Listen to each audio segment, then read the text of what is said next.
சுற்றி சூழல் விழிப்புணர்வு செய்திகள்.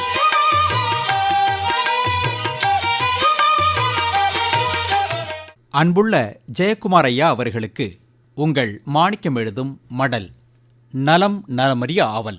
பருவ காலங்களின் ஆரம்ப கட்டத்தில் இருக்கிறோம். சித்திரை மாதம் கோடை, வைகாசி மாதத்தில் விவசாய அன்பர்கள் வேளாண் பணிகளை ஆரம்பிப்பாங்க. அதோடு இந்த மாதத்தில் பருவமழையும் பெய்யும். இதன் தொடர்ச்சியாக ஆனி மாதத்துலேயும் பல வேலைகளை செய்வாங்க. பொதுவாக மழை பெய்தால் எல்லா வேலைகளுமே சுறுசுறுப்படையும்.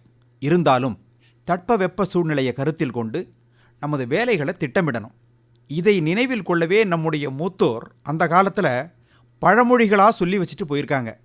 ஆனி ஆறில் இடி இடித்தால் 6 மாதத்திற்கு மழை இல்லை, ஆனி குமுறினால் 60 நாளைக்கு மழை இல்லை, ஆனி மாதம் கொரடு போட்டால் அடுத்த மாதம் மழை இல்லை. இந்த பழமொழிகள்லாம் ஆனி மாத மழை நிலவரத்தை காட்டுகின்றன. ஆனி அடிகோலாதேன்னு இன்னும் ஒரு பழமொழியும் இருக்குது. அதாவது புதிய வேலைகளை ஆனி மாதத்தில் துவக்காதேன்னு பொருள். ஜெயக்குமார் ஐயா, சொல்லப்பட்ட பழமொழிகள்லாம் அந்தந்த மாதத்தில் நிலவும் பருவநிலை வானிலையை ஒத்து இருக்கின்றன.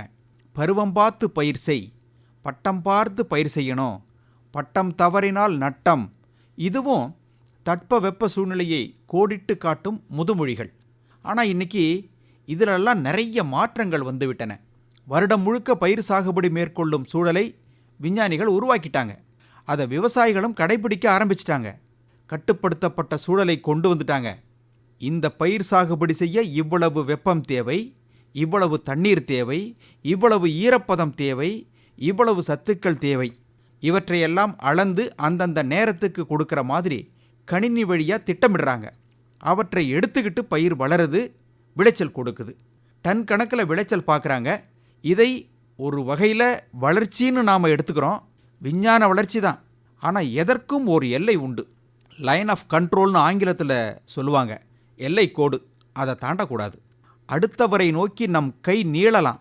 எது வரைக்கும்? அவரது முகத்தில் உள்ள மூக்கின் நுனியில் படாதவாறு நீளலாம். பட்டுடுச்சுன்னா நாம் நமது எல்லையை தாண்டி விட்டோம்னு அடுத்த கட்ட நடவடிக்கையை எடுப்பாங்க. ஜெயக்குமார் ஐயா, பயிர்களுக்கு சத்து பற்றி கடுதாசியில் எழுதணும். இயற்கை செயற்கை பற்றி நிறைய பேசுகிறோம். அந்த காலத்தில் சாணி குப்பை தான் இயற்கை உரம். இப்போது மண்புழு கம்போஸ்ட்டு, கோழி எரு, தென்னைநார் கழிவு பற்றிலாம் பேசுகிறோம், பயன்படுத்துகிறோம். பயிர் கழிவுகள் பற்றியும் நிறைய விவாதிக்கிறோம். குயானோன்னு ஒரு கழிவு இருக்குது. அது என்ன குயானோ? வவ்வால்கள் பார்த்துருக்கோம். மேலே வீட்டு கூரையில் தொங்கிக்கிட்டு இருக்கோம். அதுவும் தலைகீழாக தொங்கிக்கிட்டு இருக்கோம். வவ்வால்கள் மூலமாக தான் சில வியாதிகள் கூட பரவி இருக்கு. வவ்வால்கள் பழங்களை சாப்பிடுவதால் அயல் மகரந்த சேர்க்கை நடைபெற பெரிதும் துணையாக இருக்கின்றன. மனிதனுக்கு தீங்கு விளைவிக்கும் வண்டு, பூரான், தேள், பல்லி, எலி போன்றவற்றை பூச்சித்தின்னி வவ்வால்கள் உணவாக உட்கொள்கின்றன. வவ்வால்கள் தன் வாய் வழியாக உண்ட உணவு செரித்த பின் அதே வாய் வழியாகவே கழிவை வெளியே தள்ளும். வவ்வாலின் கழிவுக்கு பேர் தான் குயானோ. இதுவும் ஓர் அருமையான இயற்கை எரு. இதையும் அதிக விலை வைத்து விற்பனை செய்கிறார்களாம். நிறைய சத்துக்களை உள்ளடக்கியது குயானோ. கழிவிலிருந்து காசு பார்க்க முடியும். இப்படிக்கு மடல் மாணிக்கம்.